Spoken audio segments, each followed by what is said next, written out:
नमस्कार, मैं हूं सोनी और आप देख रहे हैं प्राइम उत्तराखंड न्यूज। स्वच्छता को लेकर हुई बैठक।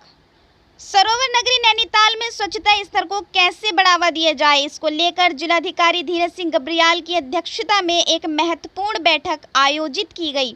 श्री गब्रियाल ने नगर पालिका के अधिशासी अधिकारी अशोक कुमार वर्मा को निर्देश दिए कि शहर में नारायण नगर में कंपोस्टिंग साइट को तत्काल प्रारंभ करने के निर्देश दिए। उन्होंने मोहल्ला स्वच्छता समिति को प्रभावी रूप से सक्रिय किए जाने के निर्देश दिए, जिससे शहर में स्वच्छता के तहत साफ सफाई रखी जा सके। डोर टू डोर कलेक्शन तो हो रहा है, परंतु जैविक एवं अजैविक कूड़े को प्रत्येक घरों से ही अलग अलग डस्टबिनों के माध्यम से कलेक्ट किया जाए। मिशन बटरफ्लाई परियोजना के निदेशक जोगेंद्र बिष्ट ने बताया कि नैनीताल इस कार्य में अग्रणी रहा है। वर्ष 2008 से 2012 में मिशन बटरफ्लाई परियोजना चली थी, जिसमें शहर के लगभग 6000 परिवार जुड़े थे।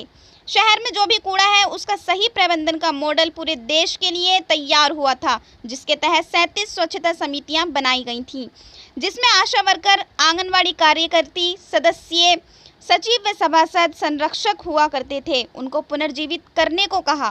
बैठक में अध्यक्ष नगर पालिका नैनीताल सचिन नेगी, भवाली संजय वर्मा, अपर जिलाधिकारी अशोक कुमार जोशी, उप जिलाधिकारी राहुल शाह, नगर पालिका के स्वास्थ्य अधिकारी गणेश सिंह धर्मशक्तू, मनोज जोशी के साथ नगर के सभी सभासद मौजूद रहे। सर, जैसे आज जिला अधिकारी की अध्यक्षता में ये नैनीताल शहर को स्वच्छता के तहत जो आज बैठक ली गई है, उसमें क्या मेन मुख्य एजेंडा रहा है? आज की बैठक का मुख्य एजेंडा था कि जो नैनीताल में स्वच्छता का स्तर है उसको कैसे बढ़ाया जाए, और नैनीताल इसमें अग्रणी रहा है कि 2008 में यहाँ मिशन बटरफ्लाई नाम से एक परियोजना चली थी, जिसमें जो भी नगरीय कूड़ा है उसका सही प्रबंधन का एक मॉडल पूरे देश के लिए तैयार हुआ था। और 2008 से 2012 तक ये परियोजना को हमने चलाया यहाँ पर, जिसमें सेग्रीगेटेड वेस्ट का कलेक्शन डोर टू डोर किया गया। मिशन बटरफ्लाई के नाम से ये परियोजना चली थी, और उसमें लगभग सभी परिवार, लगभग 6000 परिवार नैनीताल के इस परियोजना से जुड़े थे, जो यूजर फी दे रहे थे लगातार, और अपने कूड़े को एक निश्चित व्यक्ति को, जो प्रशिक्षित व्यक्ति था, उसको दे रहे थे।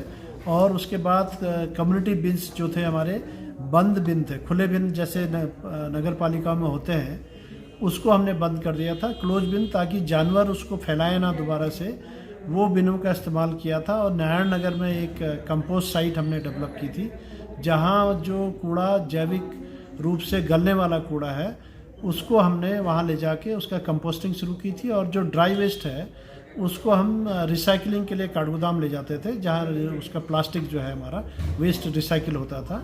ये परियोजना हमने पूरे 5 साल तक चलाई, और जो तालाब में कूड़ा आता था उसको कम होने से काफ़ी उसमें सफलता प्राप्त की कम करने में, और अच्छे सुंदर तालाब की स्थापना करने में उससे मदद मिली। और इसमें जो मुख्य आज निर्णय हुए हैं, एक तो जो स्वच्छता समितियां थे, तब नैनीताल में 37 स्वच्छता समितियां थी, उनको रिवाइव करने की बात की गई है, जिसमें हमारी आशा वर्कर थी या आंगनवाड़ी कार्यकर्ती थी, वो सदस्य सचिव हुआ करते थी, और हमारे जो नगर पालिका के सभासद हैं वो उसके संरक्षक हुआ करते थे। वो स्वच्छता समितियों को पुनर्जीवित करने की बात यहाँ पर की गई है। दूसरा निर्णय ये लिया गया है कि नारायण नगर की जो कंपोस्ट साइट है, जिसमें प्रशासन द्वारा काफ़ी धन व्यय किया गया है, उसको दोबारा इस्तेमाल करने की एक बात कही गई है कि वो अगले कुछ महीनों में उसको दोबारा उपयोग के लायक तैयार किया जाए। साथ साथ जो कूड़ेदान, हमारे कूड़ेदान हैं, उनको भी जो है बदल कर जो बंद कूड़ेदान है, ताकि उनका जो कूड़ा उसमें जाता है वो दोबारा से फैले ना, उसको रिप्लेस करने की बात है कि अच्छे कूड़ेदान, कस्टमाइज कूड़ेदान नगर क्षेत्र में लगे। ये यहाँ पर डीएम साहब की अध्यक्षता में मीटिंग में निर्णय लिया गया। साथ ही